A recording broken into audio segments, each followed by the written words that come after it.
একই দিনে দুইটা ভিন্ন ফ্র্যাঞ্চাইজি লিগে মাঠে নামবেন সাকিব আল হাসান এবং মুস্তাফিজুর রহমান। মুস্তাফিজ আইপিএলে খেলবেন দিল্লি ক্যাপিটালসের হয়ে, আর সাকিব লাহোর কালান্দার্সের হয়ে খেলবেন পিএসএল। আপনি কোন ম্যাচটা দেখবেন, সাকিবের ম্যাচ নাকি মুস্তাফিজুর রহমানের? আমি নিশ্চিত করে বলতে পারি, আপনি যদি বাংলাদেশ ক্রিকেটের ভক্ত হন তবে দুটো ম্যাচেই আপনার চোখ থাকবে।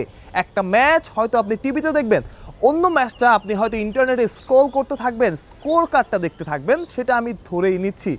এখন একটা প্রেডিকশন করুন তো, কেমন করবেন সাকিব মুস্তাফিজ? 4 ওভার যদি মুস্তাফিজ বল খেলেন, যদি মুস্তাফিজ ম্যাচটা খেলেন, তাহলে 4 ওভারে কত রান দিতে পারেন?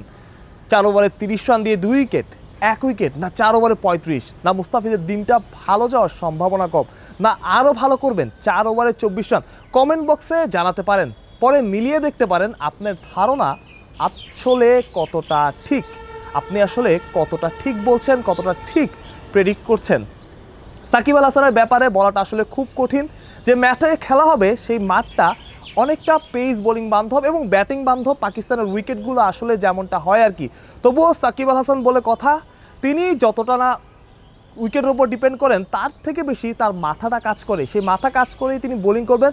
অনেক দিন পর তিনি আসলে এমন ম্যাচে মাঠে নামবেন, পিএসএলকে বলা হয় পৃথিবীর দ্বিতীয় সেরা টি-20 টুর্নামেন্ট।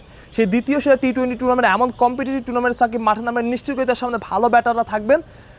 সেক্ষেত্রে সাকিব যদি ম্যাচটা খেলেন, সাকিবের জন্য নিশ্চিত করে কঠিন হবে। তবে সাকিব বলেই আশাবাদী হওয়া যায়। আচ্ছা ধরুন সাকিব 4 ওভার বোলিং করলেন, কত রান সাকিব দিতে পারেন ধারণা করুন তো, কেমন করবেন সাকিব? কিংবা ব্যাটিংয়ে শেষ যখন লঙ্কা টি10 সাকিব খেললেন, বোলিংয়ের থেকে সাকিবের ব্যাটিংটা ভালো হয়েছে, তবে তার চোখের সমস্যাটা কিন্তু এখনও আছে। আপনার কাছে কি মনে হয়, সাকিবকে এমন টুর্নামেন্টে লঙ্কা টি10 এবং পিএসএলের মধ্যে পার্থক্য আছে? লঙ্কা টি10 যেহেতু টি10 ফর্মের রানটাও একটু বেশি হয়, উইকেটটা একটু বেশি ব্যাটিং ফ্রেন্ডলি থাকে। পিএসএলে কি সাকিব লঙ্কা টি10-এর মতো ব্যাট চালাতে পারবেন? আপনি মনে করে দেখেন, লঙ্কা টি10-এ সাকিবকে মনে হয়েছে সাকিব ব্যাটিং অলরাউন্ডার। কি দুর্দান্ত ব্যাটিংই না সাকিব করেছেন, কি দারুণ ব্যাটিং। সাকিবকে মনে হচ্ছিল প্রতি বলে তিনি হিট করার চেষ্টা করেছেন, বাউন্ডারি পেয়েছেন, সফল হয়েছেন, এবং ওই সময় তার বোলিংটা কিন্তু নিষিদ্ধ হয়ে যায়। সুতরাং সাকিব শুধু ব্যাটার হিসাবে সেখানে খেলেছিলেন।